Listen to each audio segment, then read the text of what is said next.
Halo semua, ini Xiaomi SU7 Ultra. Kalau anda ingat, minggu lepas Xiaomi telah melancarkan model terkini SU7 Ultra yang merupakan model yang paling high-end yang mereka tawarkan. Sebenarnya dekat MWC ini pada asalnya saya expect untuk lihat versi yang mencatatkan rekod di Nürburgring tempoh hari sebagai kereta dengan 4 pintu terpantas di dunia. Tapi nampaknya hanya SU7 Ultra sahaja ditunjuk kat sini, iaitu versi yang bukan ekstrim. Tapi inilah yang ditawarkan dekat China sejak minggu lalu dan menurut pihak Xiaomi dah terjual lebih kurang 15,000 unit dalam masa 24 jam saja. Jadi nak berkata daripada rekaan dia lebih agresif, kita boleh tengok bahawa dia punya kaliper pun ada Xiaomi, bukan Brembo. Lepas tu kita tengok warna kuning ke semuanya nampak sangat Bumblebee.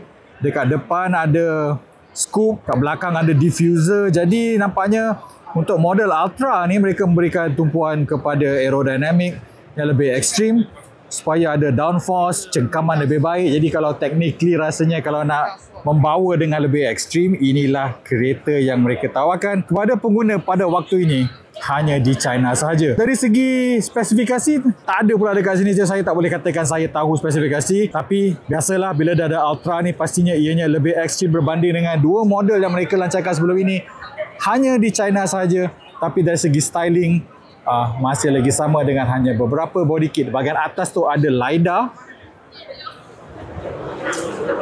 Jadi inilah dia Xiaomi SU7 Ultra, kereta elektrik EV mereka yang paling ekstrim yang dijual kepada consumer hanya di China saja pada waktu ini.